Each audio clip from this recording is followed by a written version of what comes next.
हाय। तो sequel 50 study plan के first 5 questions हमने कर लिए हैं, जो कि थे बेसिक सिलेक्ट क्वेश्चंस। तो अब हम मूव ऑन करेंगे नेक्स्ट टॉपिक पे, जो कि है जॉइंस। और यहाँ पे कुछ बेसिक जॉइंस के क्वेश्चन हैं। इसमें से आज हम फर्स्ट क्वेश्चन स्टार्ट करेंगे, जो इस स्टडी प्लान का 6th क्वेश्चन है।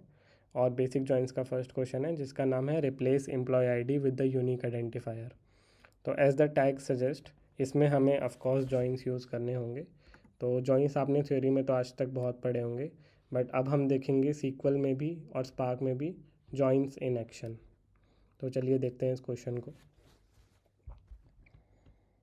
तो यहाँ पे हमें दो टेबल दी गई हैं। पहली टेबल है employees and second table is employ uni. और अगर हम इनका स्कीमा देखें तो एम्प्लॉयज़ टेबल में एक आईडी कॉलम है और एक नेम कॉलम है। यहाँ पे उनके टाइप्स हैं। सिमिलरली एम्प्लॉय यूनी टेबल में भी एक कॉलम है आईडी और दूसरा कॉलम है यूनिक आईडी। तो यहाँ पे हमें सॉल्यूशन लिखना है to show the unique ID of each user. If a user does not have a unique ID, replace just show null. तो चलिए एग्जांपल से समझते हैं कि हमें यहाँ पे क्या करना होगा। तो एग्जांपल में ये एम्प्लॉय टेबल है, जहाँ पे आईडी है 1 7 11 90 एंड 3, और यहाँ पे एम्प्लॉयज़ के रिस्पेक्टिव नेम है। सिमिलरली ये एम्प्लॉय यूनी टेबल में कुछ यूज़र्स की, कुछ एम्प्लॉयज़ की यूनिक आईडी दी गई है। और आउटपुट में जहाँ पे एम्प्लॉय आईडी दोनों टेबल्स की मैच हो रही है, वहाँ पे हमें यूनिक आईडी पॉपुलेट करनी है। और जहाँ पे नहीं मैच हो रही है, which means employ uni table में वो उन एम्प्लॉयज़ की एंट्री नहीं है, वहाँ पे हमें नल प्लेस करना है। तो आउटपुट हमारा कुछ इस फॉर्मेट में होगा, यूनिक आईडी एंड नेम। तो चलिए यहाँ पे जॉइन की क्वेरी लिख के देखते हैं कि क्या हमें ये रिज़ल्ट मिल रहा है या नहीं।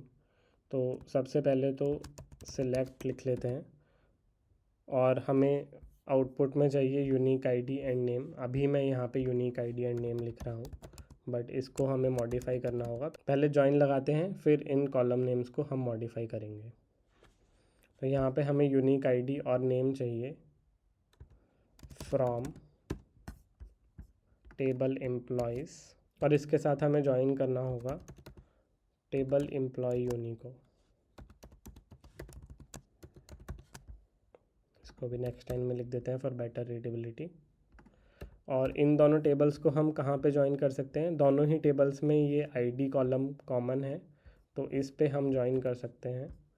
यहाँ पे मैं लिख देता हूँ ऑन, और यहाँ पे हमें देना होगा column ID is equals to ID. लेकिन अब अगर हम इस क्वेरी को रीड करेंगे तो इसमें हमें समझ नहीं आएगा कि यूनिक आईडी और नेम कौन से टेबल से आ रहे हैं कॉलम्स, और यहाँ पे जो हमारी जॉइन कंडीशन है वो कहाँ से फैच करनी है। तो इसके लिए हमेशा जब जॉइन लगाते हैं तो हर टेबल का या डिराइव टेबल का हमें एलियास देना होता है।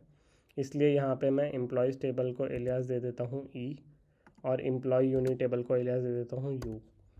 Now we can modify this query. तो हमें बोलना है कि E I D is equals to U I D, मतलब एम्प्लॉय टेबल की I D when it is equal to employee uni table I D, वहाँ पे हमें ज्वाइन करना है। और सिमिलरली यहाँ पे हमें एम्प्लॉय यूनी, जिसका एलियास यहाँ पे यू है, तो इस टेबल से हमें ये कॉलम फैच करना है। और एम्प्लॉय टेबल जिसका एलियास ई है, यहाँ से हमें नेम कॉलम फैच करना है। और यहाँ पे क्योंकि हमें एम्प्लॉय टेबल की सारी एंट्रीज चाहिए, जैसे कि हमारे क्वेश्चन में लिखा हुआ है कि जहाँ पे भी यूनिक आईडी नहीं है वहाँ पे वी हैव टू पॉपुलेट नल, तो इसके लिए हमें अपना जॉइन लगाना होगा यहाँ पे लेफ़्ट जॉइन। तो चलिए अब इस क्वेरी को चला के देखते हैं कि क्या हमें एक्सपेक्टेड आउटपुट मिल रहा है।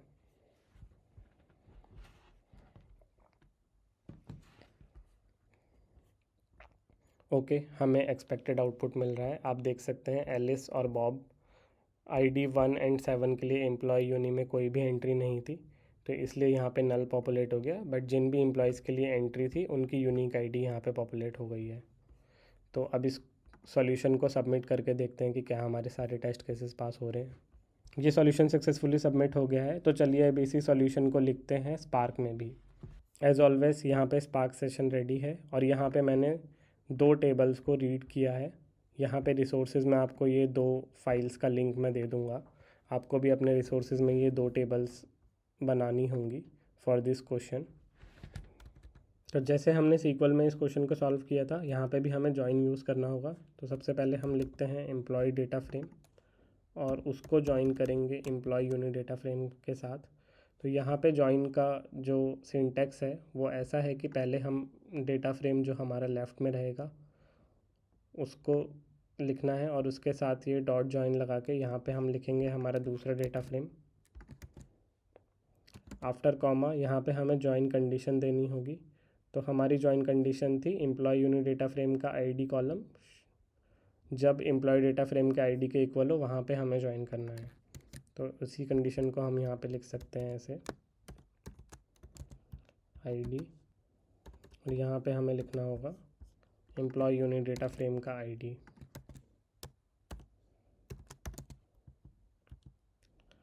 अब इसके बाद हम यहाँ पे डबल कोट्स में दे सकते हैं कि हमें कौन सा जॉइन लगाना है, क्योंकि हमने लेफ़्ट जॉइन यूज़ किया था और वही इस क्वेश्चन की रिक्वायरमेंट है। तो यहाँ पे हम लेफ़्ट जॉइन यूज़ करेंगे। अब इस जॉइन डेटा फ्रेम में से हमें सेलेक्ट करना है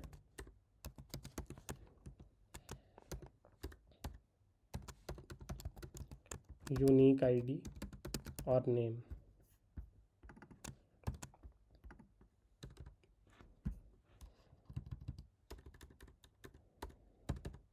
तो चलिए इस रिज़ल्ट डेटा फ्रेम को प्रिंट करके देखते हैं कि हमें एक्सपेक्टेड आउटपुट मिल रहा है या नहीं।